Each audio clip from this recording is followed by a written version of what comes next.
PCO का जो patient होता है उसके अंदर बेसिकली जो आपका इंसुलिन है उसकी अमाउंट बढ़ना शुरू हो जाती है और उसकी रीज़न ये होती है कि इंसुलिन रेजिस्टेंस होता है डिफरेंट जो टिश्यू के लेवल के ऊपर, जैसे कि लिवर है, स्केलेटल मसल्स आपके आते हैं। ओवरी में इंसुलिन रेजिस्टेंस नहीं होता, जिसकी वजह से ये जो इंसुलिन ज़्यादा बनती है ये ओवरीज को ज़्यादा अफेक्ट करना शुरू हो जाती है और इसके नतीजे में जो आपके बेसिकली हार्मोन्स होते हैं जिसको हम FSH LH कहते हैं वो रेशो डिस्टर्ब होना शुरू हो जाता है।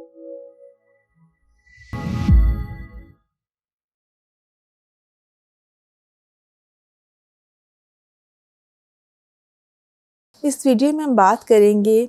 कि पीसीओ के पेशेंट्स को जब आप वो डॉक्टर के पास जाते हैं तो क्यों शुगर वाली मेडिसिन दे दी जाती हैं, यानी वो जब जाते हैं तो उनको मेटफॉर्मिन दे दी जाती है या इस तरह की कोई ऐसी प्रोडक्ट जो कि शुगर लेवल को लो करती है वो क्यों दी जाती है।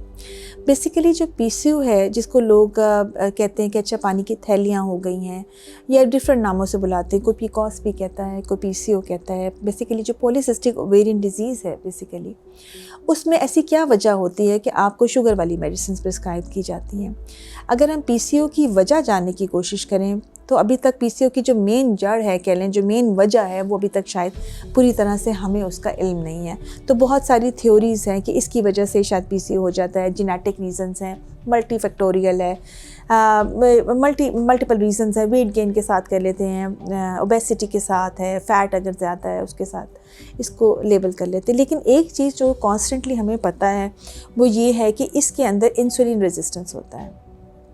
इंसुलिन रेजिस्टेंस क्यों हो जाता है? बेसिकली ऐसा होता है कि पीसीओ का जो पेशेंट होता है उसके अंदर बेसिकली जो आपका इंसुलिन है उसकी अमाउंट बढ़ना शुरू हो जाती है और उसकी रीज़न ये होती है कि इंसुलिन रेजिस्टेंस होता है डिफरेंट जो टिश्यू के लेवल के ऊपर, जैसे कि लिवर है,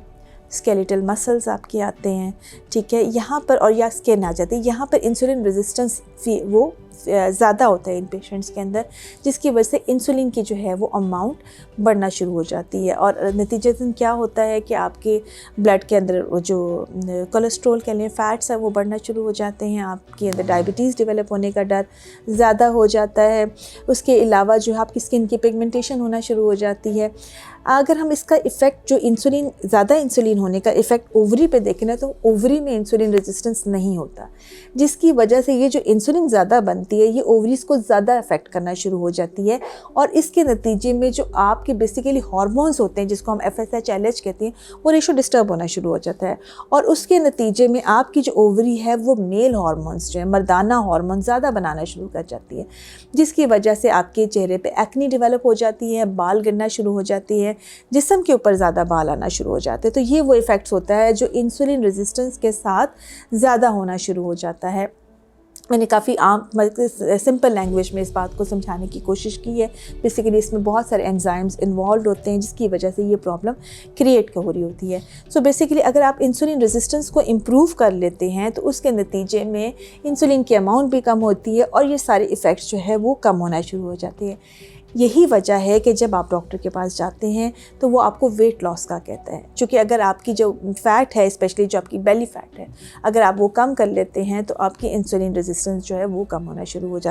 हो जाती है। आपकी जो कन्वर्जन होती है फ़ैट्स में, यानी ईस्ट्रोजन टू एंड्रोजन्स जो कन्वर्जन होती है, यानी female hormone to male hormones, वो कम होना शुरू हो जाती है, ठीक है। सो ये इसलिए भी इम्पॉर्टेंट होता है कि आपको वेट लॉस का कहा जाता है ताकि इंसुलिन की जो सेंसिटिविटी है वो बेहतर हो जाए, इंसुलिन की अमाउंट कम होना शुरू हो जाए। इसके अलावा जो चीज़ आपको दी जाती है वो ड्रग्स है जो हम प्रिस्क्राइब करते हैं, जैसे कि मेटफॉर्मिन दे दी जाती है या इनोसिटॉल्स दे दिए जाते हैं। इन दोनों का एक ही काम है, ये दोनों आपके जो इंसुलिन सेंसिटिविटी है उसको इम्प्रूव कर देते हैं, जिसकी वजह से FSH LH रेशो बेहतर होना शुरू हो जाता है, जिसकी वजह से आपके मेल हार्मोन्स जो है वो बेहतर होना शुरू होते हैं और जो आपकी ओवुलेशन है या कह लें जो अंडा रिलीज़ होना है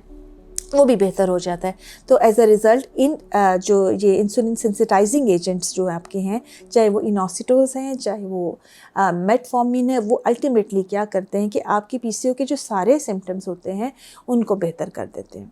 तो बहुत सारा ख्याल रखिएगा और दुआओं में याद रखिएगा।